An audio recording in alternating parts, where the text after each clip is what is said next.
Hello my beautiful divine souls, कैसे हैं आप सभी लोग। उम्मीद है खुश होंगे, स्वस्थ होंगे, अपना ख्याल रख रहे होंगे, खुद को हील एंड पॉजिटिव कर रहे होंगे।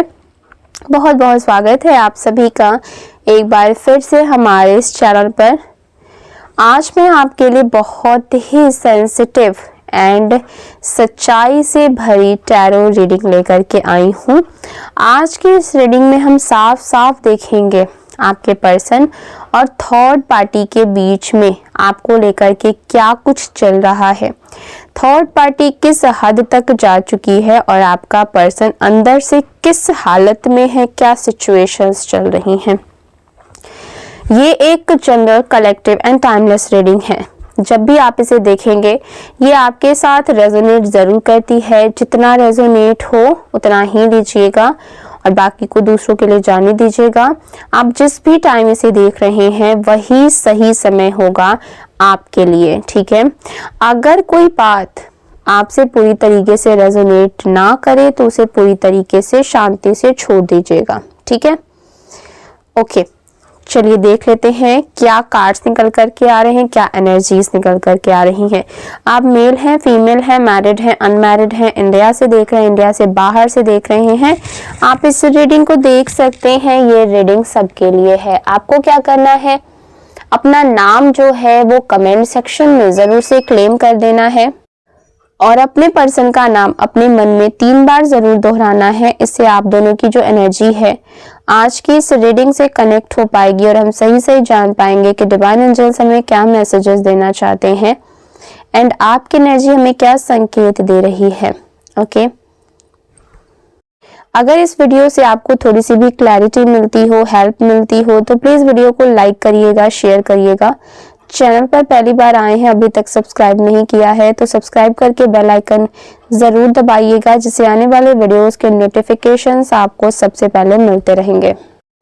कार्ड्स कुछ इस तरीके से आ रहे हैं। 6 of cups, S of wands, wheel of Fortune, 9 of pentacles, 3 of cups, 8 of wands, the hermit का कार्ड आया है, द हेरोफेंट, द मून का कार्ड आया, the magician and bottom of the deck है क्वीन ऑफ कॉइंस, ठीक है। ये cards निकल करके आ रहे हैं। नंबर्स की अगर मैं बात करूं, नंबर 8 की energy, number 5, number 7, number 2, number 13, ये इंपॉर्टेंट नंबर्स निकल करके आ रहे हैं।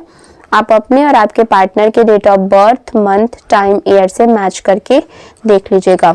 ओके, सबसे पहली जो एनर्जी मुझे यहाँ पर दिख रही है वो बहुत ही ज्यादा इंटेंस है। आपके पर्सन और थर्ड पार्टी के बीच इस समय भयंकर तरीके से लड़ाइयां झगड़े हो रहे हैं। इन दोनों के बीच में कुछ ऐसा हुआ है जिससे इनकी जो लड़ाइयां हैं वो बहुत ज्यादा बढ़ चुकी हैं और ये सिर्फ छोटी मोटी कोई लड़ाई झगड़ा नहीं है, कोई छोटा मोटा नोक झोंक नहीं है। ये ईगो, कंट्रोल एंड पोजीशन की जंग है। ओके, यहाँ पर दिख रहा है कि ये लोग अपने ईगो में आकर के एक दूसरे से लड़ाई कर रहे हैं, झगड़ा कर रहे हैं और ये लड़ाई झगड़ा बहुत ज्यादा बढ़ चुका है। मारपीट तक भी सिचुएशन आ गई है। थर्ड पार्टी को ये महसूस हो रहा है कि आपका पर्सन उसके कंट्रोल से बाहर जा रहा है, वो उसकी बात नहीं सुन रहा, उसकी बातों को अवॉइड कर रहा है, उसकी बात नहीं मान रहा है और कहीं ना कहीं ऐसा उसको लग रहा है कि आपका जो पर्सन है वो थर्ड पार्टी के हाथों से फिसलते हुए चला जा रहा है और दिल से अब भी आप से जुड़ा हुआ है। ये बातें थर्ड पार्टी को कहीं ना कहीं अब समझ में आ रही हैं। थर्ड पार्टी को लगता है कि आपका पर्सन जबरदस्ती उसके साथ रिश्ता निभा रहा है या फिर चुप चुप कर आपके साथ कोई ना कोई कनेक्शन जो है आपके पर्सन ने बनाया हुआ है। इसीलिए उसे आपसे ज्यादा आपके पर्सन पर गुस्सा आ रहा है क्योंकि वो ये नहीं चाहती कि आपका पर्सन किसी भी तरीके से आपसे जुड़ा रहे। लेकिन अब जब उसे ऐसा लग रहा है कि आपके पर्सन अभी भी आपसे जुड़े हुए हैं, उनके दिल में अभी भी आपके लिए सॉफ्ट कॉर्नर्स हैं और आपके पर्सन को मतलब कहीं ना कहीं इसी वजह से ये जो है ना आपके पर्सन से बहुत ज्यादा लड़ाई झगड़ा कर रही है और अपसेट भी है। यहाँ पर साफ तौर पर दिखाई दे रहा है कि थर्ड पार्टी और आपके पर्सन के रिश्ते में प्यार अब खत्म हो चुका है। जो भी अपनापन था इस रिश्ते में वो अब कुछ भी नहीं बचा है। मासूमियत पूरी तरीके से अब इस रिश्ते में खत्म हो गई है। ना प्यार है, ना अट्रैक्शन है, अब इस रिश्ते में कुछ भी नहीं बचा है। अब ये रिश्ता सिर्फ एक समझौता बन करके रह गया है। इनकी लड़ाइयाँ इस हद तक बढ़ चुकी हैं कि एक दूसरे की इंसल्ट कर रहे हैं, डिसरिस्पेक्ट कर रहे हैं एंड मेंटल टॉर्चर तो रोज की बात हो गई है। एक दूसरे के ऊपर इल्जाम लगाना, एक दूसरे को यहाँ तक कि यहाँ पर ना गाली गलौज भी किया जा रहा है। अब इस रिश्ते में सिर्फ टॉक्सिसिटी के अलावा कुछ भी नहीं बचा है।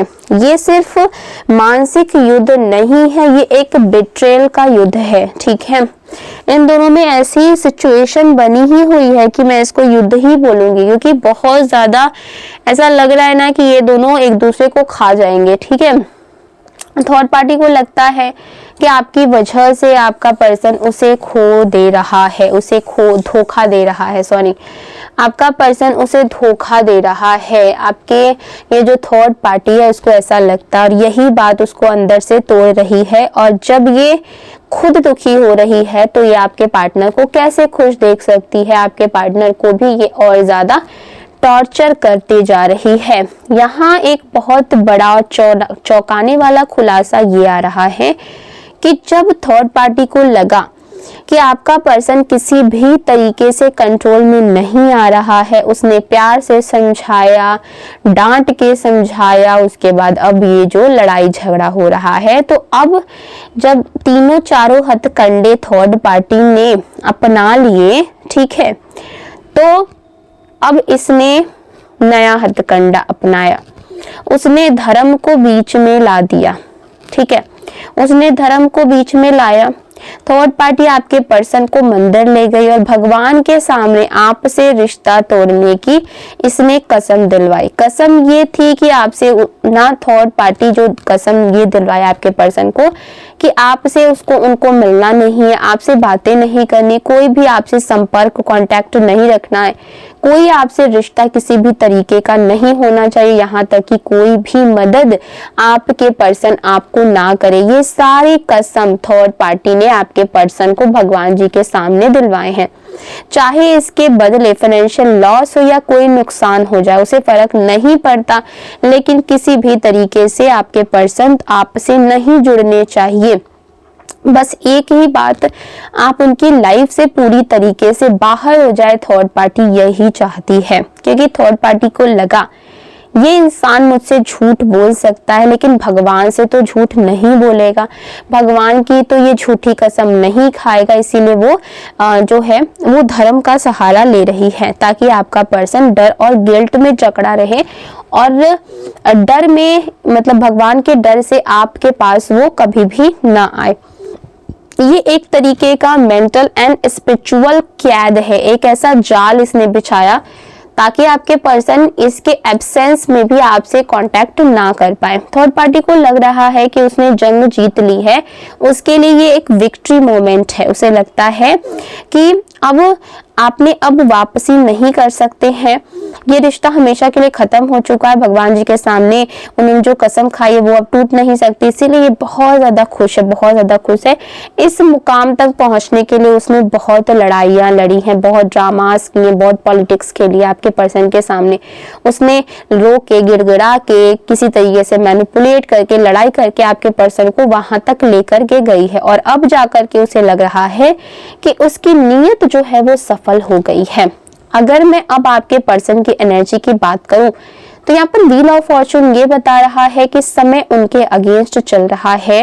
आप आज भी उनके दिल में हैं, लेकिन वो खुद को बेबस और लाचार और जकड़ा हुआ महसूस कर रहे हैं। थर्ड पार्टी की कैद में वो खुद को महसूस कर रहे हैं। उनके मन में ये चल रहा है कि मैं क्रूर नहीं हूँ, मैं मजबूर हूँ। उन्होंने आपको दूर किया लेकिन दर्द उन्हें खुद हो रहा है। वे चाहते हैं आपको हर्ट ना करें, आपके लिए कुछ करें, आपको बचाए, किसी तरीके से आपको प्रोटेक्ट करें और आपकी जो जगह है वो आपको वापस दें, लेकिन हालात उनको हिलने नहीं दे रही है वहां से। ये इंसान कांटों का ताज पहन करके चल रहा है। सबसे दुख की बात ये है कि उन्हें ये कसम भी खिलवाई गई है कि वो आपको अपनी मजबूरी तक ना बताएं, किसी भी तरीके से कुछ भी ना बताएं। इसीलिए बिना क्लैरिटी के रिश्ता आपका खत्म हुआ है। अचानक से आप दोनों के बीच में दूरियां आई हैं, नो कॉन्टेक्ट सिचुएशन हुआ है एंड कोई भी एक्सप्लेनेशन आपको नहीं मिला है। ये सब उनकी चुप्पी की वजह है। वो आपसे दूर जाकर के खुश तो नहीं है, वो अंदर से पूरी तरीके से टूट चुके हैं। तो आज की रीडिंग में बस इतना ही। वीडियो कैसा लगा है कमेंट्स में जरूर बताइएगा। मिलते हैं अगली वीडियो में। Bye bye, take care.